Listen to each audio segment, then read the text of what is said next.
Hello students, आपके बीच doctor N K. Sharma N K S. Learning campus में आप सभी का हार्दिक स्वागत है। मित्रों, जैसा कि इस समय क्लासों में देखा कि रुकावटें आ गई, वो भी कारण ये है कि वायरल वाला चल रहा है। मेरी खुद अभी अस्वस्थ है, लेकिन काफ़ी समय हो गया जो आपके बीच नहीं आ पाए हैं। उसका कारण यही था कि अस्वस्थ होने की वजह से मैं क्लास लेने में असमर्थ था। लेकिन आज मैं पुनः फिर आप लोगों के बीच और कहा जाए कि जो टॉपिक हम लोग का चल रहा है वैदिक काल, उसी से संबंधित जो विगत वर्ष में प्रश्न आए हुए हैं, चाहे वो असिस्टेंट प्रोफेसर हो, चाहे टीजीटी पीजीटी हो, या अन्य वनडे एग्जाम या सिविल में भी यहाँ से क्वेश्चन पूछे जाते हैं। आईएएस में भी आपको यहाँ से मिलेंगे प्रश्न। तो मित्रों, आप जुड़े रहिए मेरे साथ, और प्रयास यही रहेगा कि आपका छूटा हुआ जितना है उतना बहुत जल्दी कवर किया जाएगा। ठीक है, तो आज हम लोग चालू करते हैं। देखिए भाई,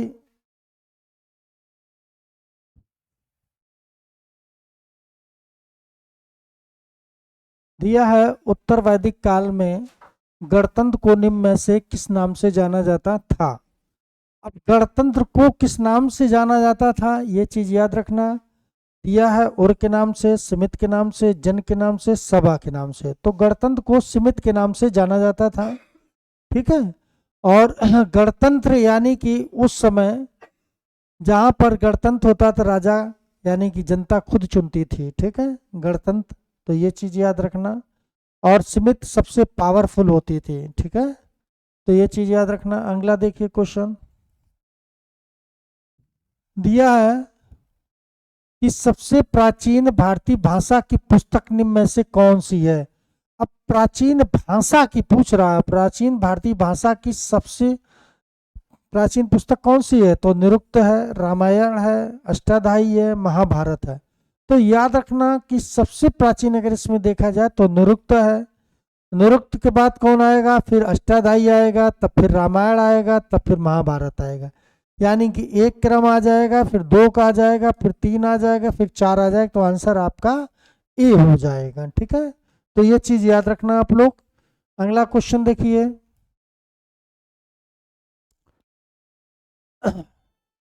भारत में चित्रकला की प्राचीन पुस्तक कौन सी है।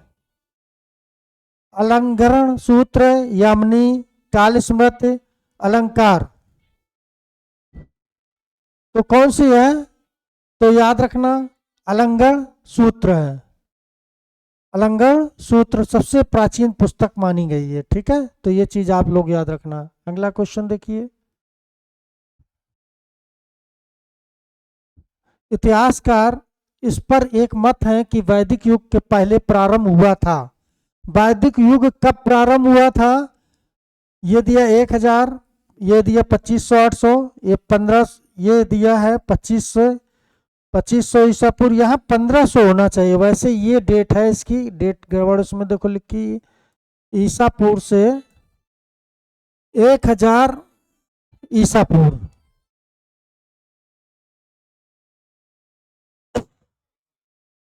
ठीक है, तो ये चीज याद रखना। तो ये डेट आपकी सही हो जाएगी। ठीक, यहाँ पर 1500 कर लेना। ठीक, इसके बाद अगला क्वेश्चन, उत्तर वैदिक काल में कौन नगर के रूप में विकसित होने में असफल रहा।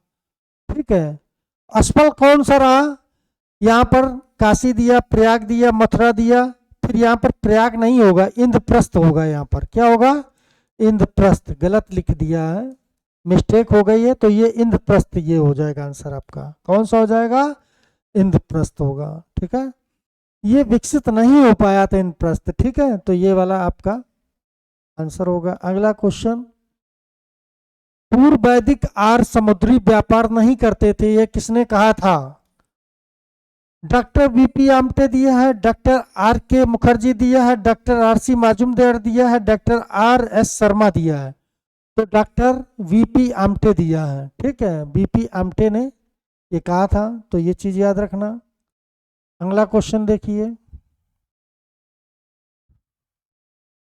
स्त्रियों के साथ समानता का व्यवहार किया जाता था।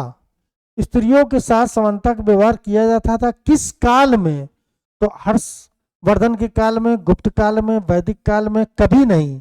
तो याद रखना वैदिक काल में स्त्रियों को समानता का व्यवहार था।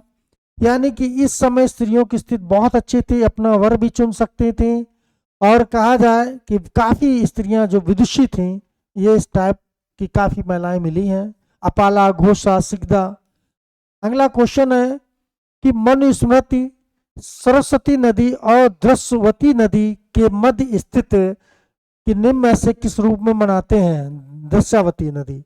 तो ये मध्य क्षेत्र, मध्य देश, या ब्रह्मर्ष देश, या ब्रह्मवर्त, या आर्यावर्त? तो ब्रह्मवर्त को मानते हैं। किसको? ब्रह्मवर्त को मानते हैं। तो ये आंसर ये आपका सी हो जाएगा। और ये बहुत क्वेश्चन पीसेस में कम से कम 8 से 10 बार क्वेश्चन पूछा गया है। ठीक है, तो ये चीज याद रखना। अगला क्वेश्चन देखिए, बाल गंगाधर तिलक के अनुसार आर्यों का मूल निवास स्थान क्या था? तो दिया है कश्मीर, दिया आर्कटिक प्रदेश, दिया तिब्बत, दिया है मध्य एशिया, दिया है। तो कौन सा हो जाएगा? आर्कटिक प्रदेश। यानी कि इसी को हम उत्तरी ध्रुव भी कहते हैं। क्या कहते हैं? उत्तरी ध्रुव। तो याद रखना, ये किसने कहा था? बाल गंगाधर तिलक ने कहा था। और तिब्बत किसने कहा था? दयानंद सरस्वती ने कहा था। तो दयानंद सरस्वती। और मध्य एशिया तो मैक्स मूलर ने, मैक्स मूलर, इन्होंने मध्य एशिया माना, और सबसे मान्य तिथि यही मानी गई है। ठीक है, लेकिन क्वेश्चन के अनुसार आर्कटिक प्रदेश को लगा के आएंगे आप लोग। ठीक है, अगला क्वेश्चन, वैदिक आर निम्न में से किसकी उपासना नहीं करते थे? देखो, इंद्र भगवान की करते थे, कार्तिकेय की, वरुण की, अग्नि की। कार्तिकेय की नहीं करते थे, वरुण की भी करते थे, अग्नि की करते थे। तो ये याद रखना, कार्तिकेय भगवान की नहीं करते थे। तो ये क्वेश्चन हो जाएगा। अगला क्वेश्चन देखिए, दिया है बृहदारण्यक है, एक महाकाव्य है, एक राजनीतिक ग्रंथ है, एक उपनिषद है, एक स्मृत ग्रंथ है। तो बृहदारण्यक, और बृहदारण्यक ये क्वेश्चन कम से कम 5-6 बार पूछा गया है। ठीक है, तो बृहदारण्यक क्या है? ठीक है, तो इसमें याद रखना आपको कि ये क्या हो जाएगा आपका 11 का एक महाकाव्य। तो इसको हम लगाएंगे एक महाकाव्य हो जाएगा बृहदारण्यक। ठीक है, इसमें उल्लेख मिलता है। अगला क्वेश्चन कि निम्न में से किसे वैदिक साहित्य में सम्मिलित नहीं किया जाता? वैदिक साहित्य में, देखो वैदिक साहित्य में किसे सम्मिलित नहीं किया जाता है, कई बार क्वेश्चन पूछा गया। ठीक है, तो ये क्वेश्चन अभी पिछले बार भी आया है। उपनिषद दिया है, स्मृत दिया है, अरण्यक दिया, संहिता। तो वैदिक साहित्य में स्मृति को नहीं शामिल किया गया। स्मृतियां कौन कौन है? तो मैंने बताया था कि मनु स्मृत हो गई, याज्ञवल्क्य स्मृत हो गई, नारद स्मृत हो गई, है ना, ये मुख्य स्मृतियां हैं। तो याद रखना, पराशर स्मृत हो गई। तो ये जो मुख्य स्मृतियां इनको तो जरूर याद रखना। ठीक है, अगला क्वेश्चन देखिए, दिया है कि ऋग्वैदिक काल में तूफान का देवता कौन था? इंद्र थे, मारुत थे, वरुण थे, घोष थे। अब तूफान का देवता पूछा जा रहा है। ठीक है, तो तूफान में मारुत आ जाएंगे। कौन आ जाएंगे? मारुत। ये तूफान के देवता माने गए हैं। ठीक है, वैदिक काल में तूफान के देवता मारुत को माना गया है। अगला, ऋग्वैदिक काल में सरकार का सामान्य रूप क्या था? सामान्य रूप क्या था? तो कुलीन तंत्र, गणराज, सैनिक तानाशाही, पैतृक राजतंत्र, प्रत्यक्ष लोकतंत्र। तो पैतृक राजतंत्र था। ठीक है, तो ये चीज याद रखना। अगला क्वेश्चन,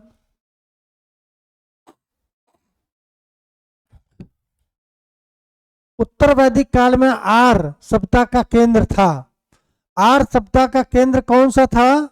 तो सरस्वती गंगा के मध्य का जो क्षेत्र आता है वो आर सप्ताह का केंद्र माना गया था। ये चीज याद रखना। ठीक है, अफगानिस्तान, महाराष्ट्र, राजस्थान नहीं, लेकिन ये चीज मानी गई है कि सरस्वती और गंगा का क्षेत्र है वो आर सप्ताह का प्रमुख केंद्र था। ठीक है, अगला क्वेश्चन, उस राजा का नाम बताइए जिसने जिसमें प्रारंभिक 8 राजवंशों ने अपना मूल ढूंढा था। ठीक है, तो ये दिया, युधिष्ठिर दिया है, मन वैश्वस्त दिया है, मनदाता दिया, कृष्ण वासुदेव दिया है।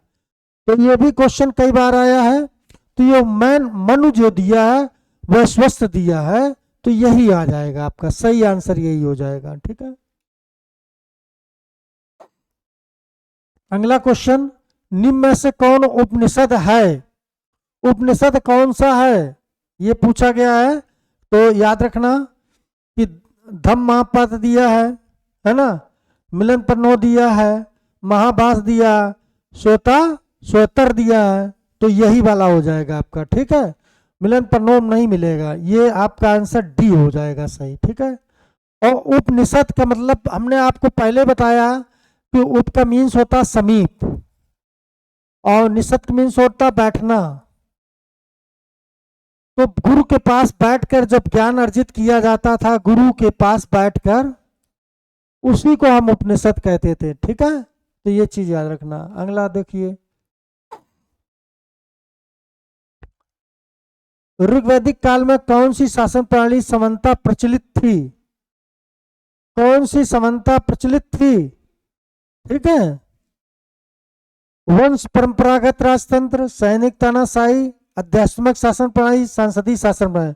तो वंश परंपरागत शासन प्रणाली प्रचलित थी। ठीक है,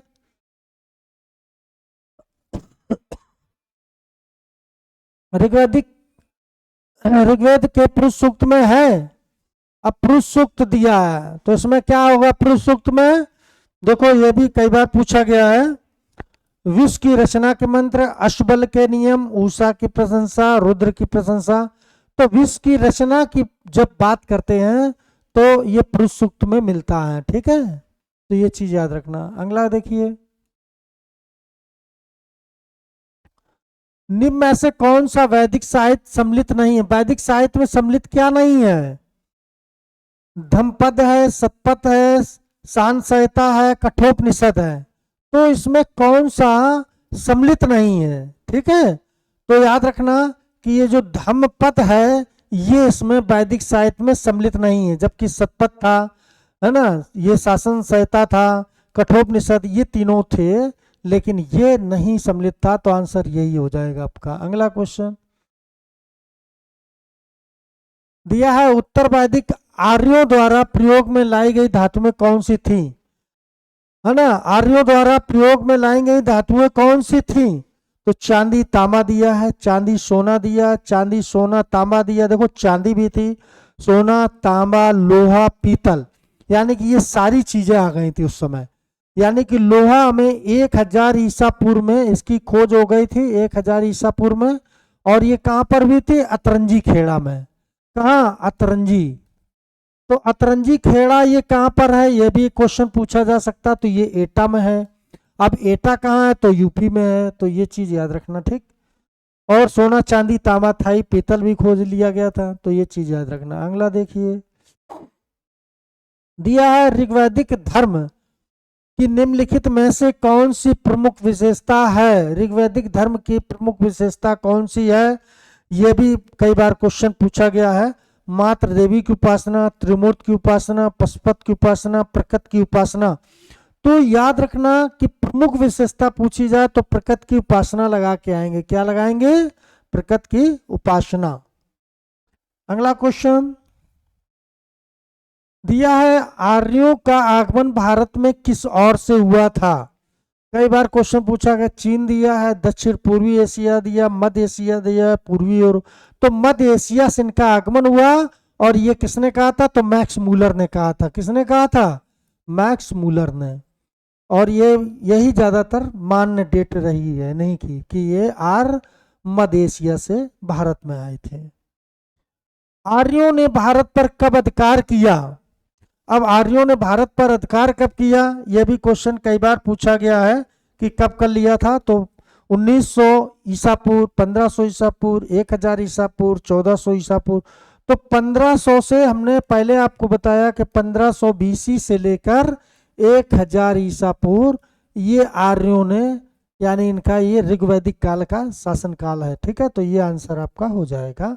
आंसर आपका बी इसमें सही होगा। अगला क्वेश्चन देखिए, दिया है ऋग्वैदिक सप्ताह की विशिष्ट विशेषता क्या थी।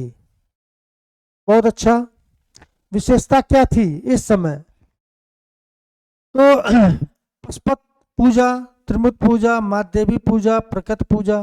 तो ये इस समय लोग प्रकट पूजा पर विश्वास करते थे। किस पर? प्रकट। पशुपत शिव पूछा जाए तो मोहनजोदड़ो से मूर्ति मिली है, ठीक है। मात्र देवी की भी उसी समय मिली है, ठीक है।